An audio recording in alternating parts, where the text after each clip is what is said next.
एक मित्र ने प्रश्न पूछा है कि क्या नॉनवेज खाना गलत है? कब गलत है? और अगर मैं नॉनवेज होटल में जाकर खाऊं तो क्या गलत है? मांस खाने के संबंध में और भी प्रश्न पहले पूछे गए कि भिक्षु मांस खाते हैं, क्या मांस खाना बुद्ध ने बताया? मध्यम निकाय में जीवक सूत्र में मांसाहार पर बुद्ध ने बात की है। एक महावैद्य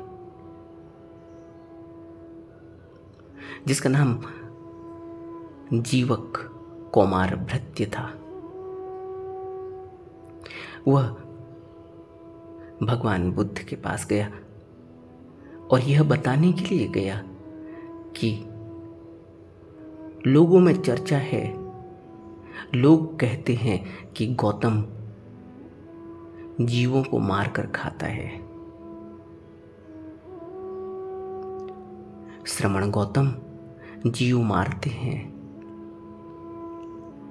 श्रमण गौतम जानते हुए उद्देश्य से कर्म करते हैं, जीवों को मारते हैं और मांस को खाते हैं। क्या जो मैं यह सुनता हूं यह बात सही है?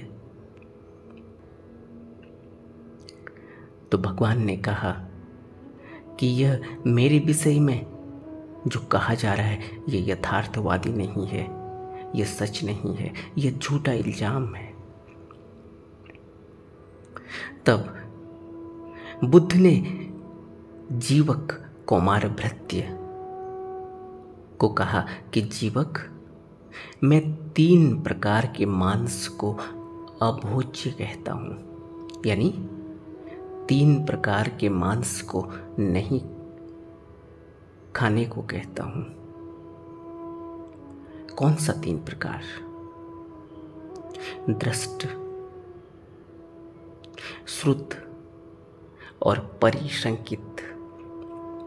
यानी दृष्ट, जीव का अपने लिए मारा जाना देखना, इसको दृष्ट कहते हैं। श्रुत, जीव का अपने लिए मारा जाना सुनना, इसको श्रुत कहते हैं। और तीसरा है परिशंकित, जीव का अपने लिए मारा जाना, ऐसी शंका हो कि जीव मेरे खाने के लिए मारा गया है, इसको परिशंकित कहा। और बुद्ध ने कहा कि यह तीनों प्रकार दृष्ट, श्रुत और परिशंकित अभोज्य हैं, यह भोजन करने लायक नहीं। और फिर बुद्ध ने कहा कि 3 प्रकार के मांस को मैं भोज्य कहता हूं। अदृष्ट, पहला है अदृष्ट, जिस जीव को अपने लिए मारा जाना नहीं देखा गया, अदृष्ट। दूसरा अश्रुत, जीव का अपने लिए मारा जाना नहीं सुना गया। और अपरिशंकित, तीसरा, जीव का अपने लिए मारा जाना ऐसी कोई शंका नहीं है। यह 3 प्रकार के मांस को मैं भोज्य कहता हूं, बुद्ध कहते हैं। लेकिन बात इतनी सी नहीं है। यहीं एक मनुष्य भूल कर जाता है। बुद्ध आगे कहते हैं कि जीवक, जिस राग से, जिस द्वेष से, जिस मोह से आदमी उत्पीड़क होता है, द्वेषी होता है, वह राग, द्वेष, मोह तथागत का नष्ट हो गया है। ऐसा हो गया है जैसे कटे सिर वाले ताड़ जैसा, जिसमें भविष्य में उत्पन्न होने की कोई संभावना नहीं, जो भविष्य में उत्पन्न होने के अयोग्य हो गया। और यदि जीवक तुम यह ख्याल करके अगर मेरे बारे में कुछ कहते हो तो मैं सहमत हूं। यानी एक व्यक्ति जिसका राग चला गया, जिसका द्वेष चला गया, जिसका मोह चला गया, वह आदमी उत्पीड़क नहीं हो सकता, वह आदमी द्वेषी नहीं हो सकता, बुद्ध कहते हैं। और बुद्ध कहते हैं कि तथागत का यह नष्ट हो गया है। क्या? राग, द्वेष और मोह। तो जो भी व्यक्ति मांसाहार करना चाहता है, कर रहा है, उसको यह सोचना चाहिए कि क्या उसका राग, द्वेष और मोह नष्ट हो गया है। क्योंकि आदमी उत्पीड़क होता है राग, द्वेष और मोह के कारण। इस बात को हर किसी को अपने अंदर सोचना चाहिए, अपने में देखना चाहिए। और जब बुद्ध कह रहे हैं कि एक भिक्षु है जो किसी गांव में बिहार के लिए जाता है, किसी कस्बे में बिहार के लिए जाता है, चीवर और दान पात्र लेकर वह भिक्षाटन के लिए गया है। और तभी किसी ने उसको भोजन के लिए आमंत्रण किया। उसने उस आमंत्रण को स्वीकार कर लिया। अब जब वह उस आमंत्रण को स्वीकार करता है, जिस गृहपति के घर में जाता है, वहां बिछे हुए आसन पर बैठता है। बुद्ध यह बात भिक्षु के लिए कह रहे हैं। इस बात को भी हमें समझना चाहिए कि यहाँ बुद्ध एक भिक्षु का उदाहरण देकर समझा रहे हैं कि एक भिक्षु जिसको आमंत्रण दिया गया भोजन के लिए किसी गृहपति के द्वारा, और उसने स्वीकार कर लिया। और जब उसने स्वीकार किया है तो उसको, उसके मन में कुछ भी ऐसा नहीं है कि यह व्यक्ति मेरे को उत्तम पिंडपात परोसेगा, ऐसा उसके मन में नहीं। और दूसरा, यह आगे भी इसी प्रकार का मेरे को पिंडपात परोसे। और जिस गृहपति के वहां भिक्षु भिक्षाटन के लिए गया है, वह अमूर्छित है, अलोलुप है। इन प्रश्नों, इन शब्दों को, इन बातों को बहुत गहरे में अच्छे से ध्यान से सुनना चाहिए कि बुद्ध यह बात एक भिक्षु के संबंध में कह रहे हैं। दूसरा, जो भिक्षु जिसको आमंत्रण दिया गया है भोजन का, वह भिक्षु के मन में कुछ भी ऐसा नहीं है कि उसको उत्तम पिंडपात परोसे जाएंगे और भविष्य में भी इसी तरह के पिंडपात परोसे जाएंगे। और वह भिक्षु अलोलुप है, अमूर्छित है, उसकी कोई भी इच्छा अभिलाषा नहीं, अलोलुप, उसकी कोई लोलुपता नहीं, उसकी कोई चाह नहीं, और वह अमूर्छित है, वह अवेयरनेस में है, होश में है, अनासक्त है और अवगुणों का ख्याल रखते हुए निस्तार की बुद्धि से खाता है। अवगुणों का ख्याल रखते हुए, अवगुणों का ख्याल रखते हुए, यह बात बहुत महत्वपूर्ण है। निस्तार की बुद्धि से खाता है यानी अपने को बिना किसी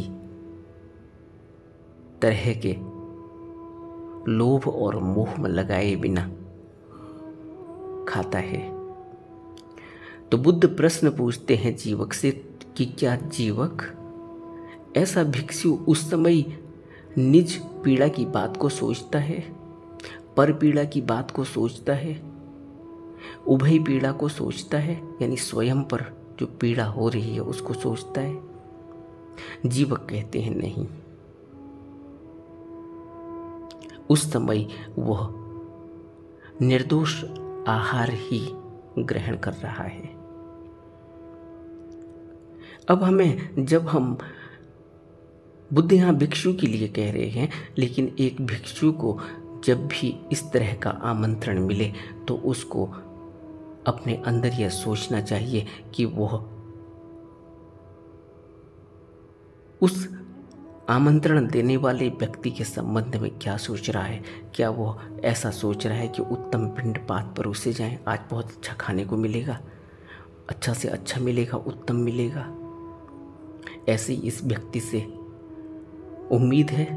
क्या किसी इस उम्मीद से भिक्षु भिक्षा भोजन आमंत्रण स्वीकार कर रहा है? क्या वो भोजन आमंत्रण इसलिए स्वीकार कर रहा है कि उसे भविष्य में भी इसी प्रकार का पिंडपात परोसा जाएगा, तब वो जाएगा, नहीं तो नहीं जाएगा?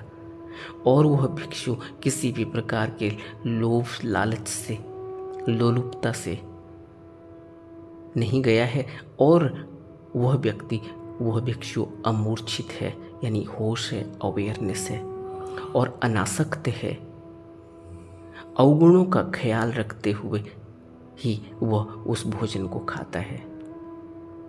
क्या उसको अवगुण अपने ख्याल है? क्या वह अनासक्त है, आसक्त नहीं? आसक्त और अनासक्त को अच्छे से विचार करना चाहिए। अगर वह इस बुद्धि से खाता है तो फिर वह किसी भी निज पीड़ा के बारे में उस समय नहीं सोचता, पर पीड़ा के बारे में नहीं सोचता, और उभय पीड़ा के बारे में नहीं सोचता।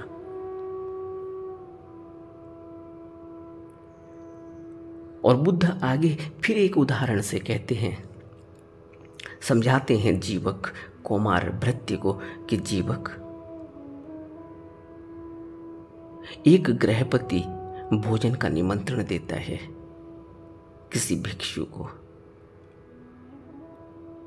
वह करुणा पूर्ण चित्त से,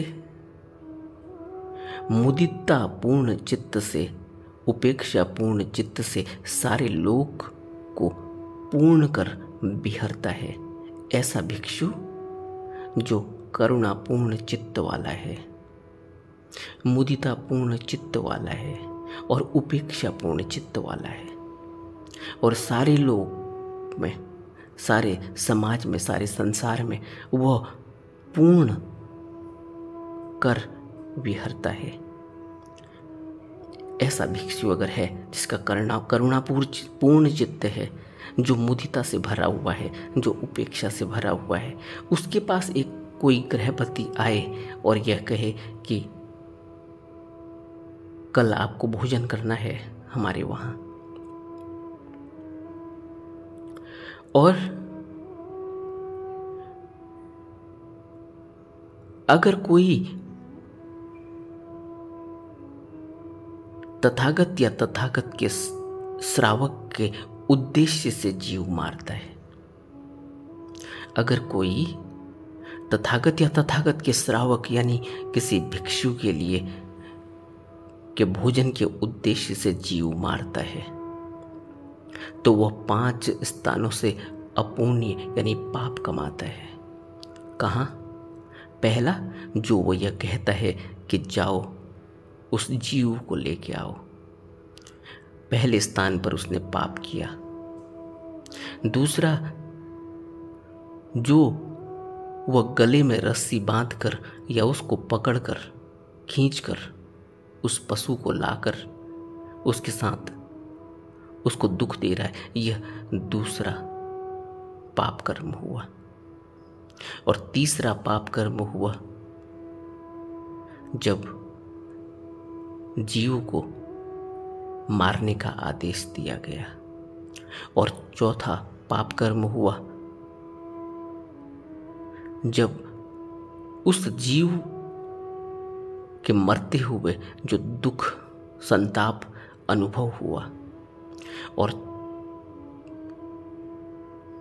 पांचवें स्थान पर जब कोई तथागत या तथागत के श्रावक को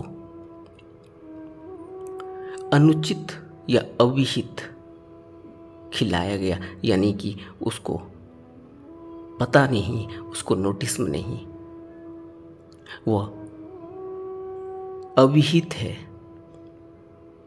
उसको खिलाता है, यह पांचवा स्थान।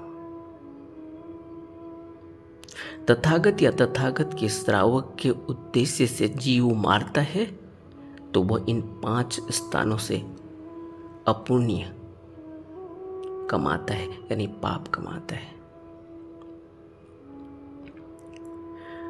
तथागत या तथागत के श्रावक को अकल्प्य यानी अनुचित अविहित खिलाता है, बिना बताए हुए खिलाता है कि यह आपके लिए बनाया गया भोजन है, फलाने जीव को मारा गया। अगर वह ऐसा नहीं बताए और खिलाए तो यह 5वें स्थान पर किया गया पाप है। अब यहां जो यह प्रश्न पूछे गए हैं कि क्या नॉनवेज खाना चाहिए या नहीं खाना चाहिए, तो बुद्ध कहते हैं कि करुणापूर्ण चित्त से, मुदितापूर्ण चित्त से, उपेक्षापूर्ण चित्त से जो सारे लोक को पूर्ण कर बिहरता है, वह भिक्षु दृष्ट, श्रुत और परिशंकित अगर है तो फिर उसके लिए वो भोजन अभोज्य है, उसको नहीं खाना चाहिए। और अगर कोई व्यक्ति होटल में जाके मांसाहार कर रहा है तो उसको यह समझना चाहिए कि यह मांस उसके लिए ही मारा गया वह पशु है, क्योंकि ग्राहक के लिए पशु मारा गया है और वो ग्राहक बन के जा रहा है। ऐसा नहीं है कि वो वहां चला गया, उसने अपना नाम लिया कि मैं मिस्टर एक्स हूं। वो कहेगा मिस्टर एक्स के लिए हमारे पास नहीं है खाना, हम तो ग्राहकों के लिए हमने नॉनवेज बनाया है। तो ग्राहकों के लिए नॉनवेज, हम एक ग्राहक बनकर अगर जा रहे हैं तो फिर हमारे लिए वो भोजन अभोज्य है, क्योंकि ग्राहकों के लिए वो मारा गया है। दृष्ट है, श्रुत है और परिशंकित है, यानी जीव का अपने लिए मारा जाना, सुनना या शंका होना। देखना, हमने देखा तो नहीं है लेकिन सुना है कि नॉनवेज बना है, और अपने लिए बना है इसलिए क्योंकि हम ग्राहक हैं।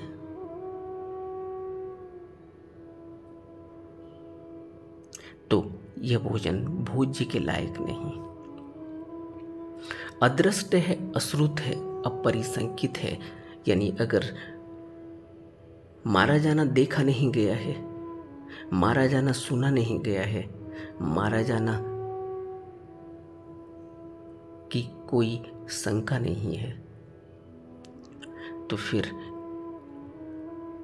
उस व्यक्ति को जो द्वेष, मोह और राग से ऊपर उठ गया है उसको फर्क नहीं पड़ता, क्योंकि जिस राग से, जिस द्वेष से, जिस मोह से आदमी उत्पीड़क होता है, वह राग, वह द्वेष, वह मोह तथागत का नष्ट हो गया। बुद्ध कहते हैं अगर राग, द्वेष और मोह की वजह से उत्पीड़न किया गया किसी पशु का, तो फिर उस पशु को नहीं खाना चाहिए, उसका मांस नहीं खाना चाहिए, मांसाहार नहीं करना चाहिए। ये बुद्ध कह रहे हैं। लेकिन अगर द्वेष चला गया, मोह चला गया, राग चला गया, तो फिर मारने की आवश्यकता ही नहीं। और अगर मार भी दिया गया तो बुद्ध कहते हैं कि वो ऐसा है जैसे कटे सिर वाले ताड़ जैसा, जिसमें भविष्य में किसी भी प्रकार का कर्म नहीं होने वाला, उपार्जित नहीं होने वाला। लेकिन हम उस स्थिति में हैं क्या? हम उस स्थिति में नहीं हैं। हमारा राग है, हमारा लगाव है मांस से, तो हम मांस के लिए होटल में जाते हैं। पेट भरने के लिए तो कोई मांस खाने के लिए होटल में नहीं जाता, स्वाद के लिए जाता है, क्योंकि उसे मांस खाना है, उसका राग है, उसमें मोह है उसमें। इसलिए वो जीव को लाता है, मारता है, जीव को, मरे हुए जीव के मांस को लेने के लिए बाजार में जाता है। उसका मोह है, उसका राग है, उसकी लालसा है। वो पेट भरने के लिए नहीं खा रहा है, वह स्वाद के लिए खा रहा है। और बुद्ध ऐसे भोजन को दृष्ट, श्रुत और परिसंकित कहते हैं। दृष्ट, अगर मैं मांस लेने के लिए बाजार में जा रहा हूँ, दुकान में जा रहा हूँ, तो दृष्ट है, जीव का अपने लिए मारा जाना देखा जा रहा है कि वो मेरे लिए काट रहा है और मैं ग्राहक हूँ। और ग्राहक के लिए, यानी मेरे लिए, जब वो मारा जा रहा है और काटा जा रहा है, तो वो अभोज्य है, वो भोजन करने लायक नहीं।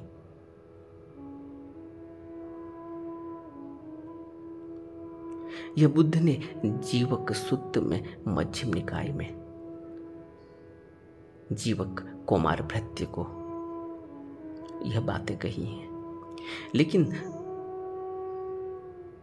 यह इतनी गूढ़ और इतनी रहस्य से भरी हुई है कि हम इसको समझ नहीं पाते।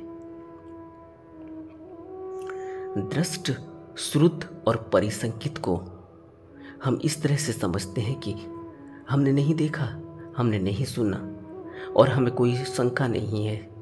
तो जब हमने देखा ही नहीं तो फिर भोजन करने में क्या जाता है?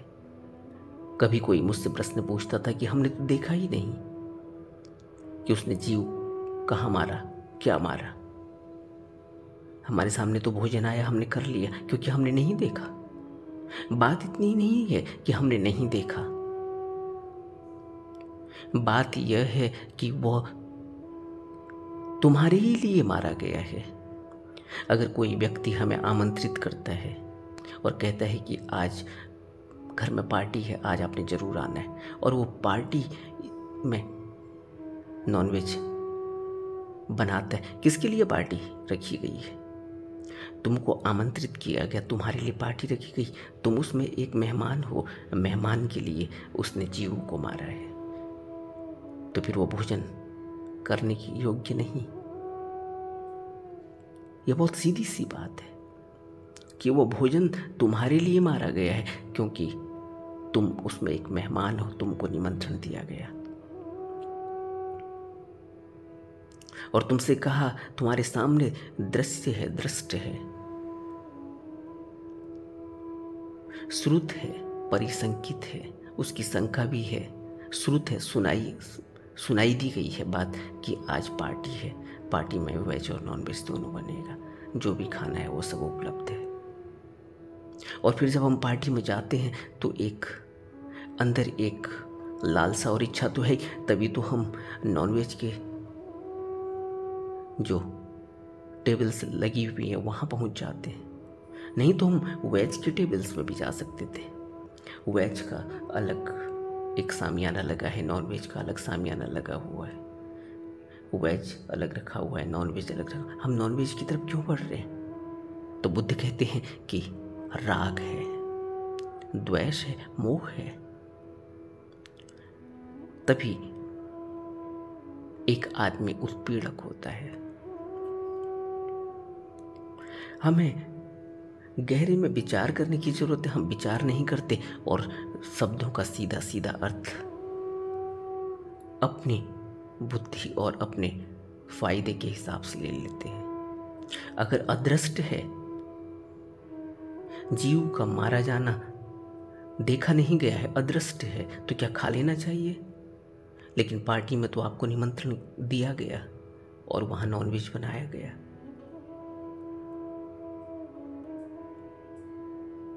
तो अदृष्ट तो नहीं है। जीव को आप निमंत्रित हैं, आपके लिए मारा गया है। और बुद्ध उदाहरण देकर पहले ही बता रहे हैं कि कोई भिक्षु को अगर परोसता है, लेकिन भिक्षु के मन में यह नहीं है कि गृहपति ने उसे क्या खिलाएगा और क्या नहीं खिलाएगा। भिक्षु की अलुलुप है और भिक्षु अमूर्छित है। अमूर्छित का अर्थ होता है भिक्षु अवेयर है कि उसे क्या खाना है और क्या नहीं खाना। और पार्टी में या बुफे में हमारे सामने सब कुछ है, हम अमूर्छित नहीं हैं। हम अमूर्छित हैं या हम मूर्छित हैं? अगर हम मूर्छित हैं तो फिर हम देखा देखी में सब खाएंगे, लेकिन अगर हम अमूर्छित हैं तो हम वही खाएंगे जो हमें खाना है, स्वाद के लिए नहीं, पेट भरने के लिए। और भोजन कितना? उतना जिससे पेट की आग शांत हो जाए, स्वाद के लिए नहीं। बुद्ध पहले ही कहते हैं कि भिक्षु भोजन की मात्रा को जानता है और उतना ही भोजन करता है जितनी उसको पेट को शांत, भूख को शांत करने के लिए आवश्यक है, और उतना ही पानी पीता है जितना पानी की उसको अनिवार्यता है। तो दृष्ट और अदृष्ट को इतना आसान और इतना सीधा नहीं और इतनी सरल नहीं समझना चाहिए कि हमने देखा नहीं तो हम खा सकते हैं, हमने सुना नहीं तो हम खा सकते हैं, हमें कोई शंका नहीं है तो हम खा सकते हैं। बात इससे भी गहरी है और अच्छे से जीवक सूत्र को पढ़ना चाहिए, इन सूत्रों को समझना चाहिए। जब बुद्ध एक तरफ से प्राणी हिंसा को शील का नियम बताते हैं, तो फिर दूसरी तरफ से प्राणी हिंसा को भोजन के रूप में स्वीकार कभी नहीं कर सकते। कहीं ना कहीं हमारे समझने में भूल भी है। नमो बुद्धाय।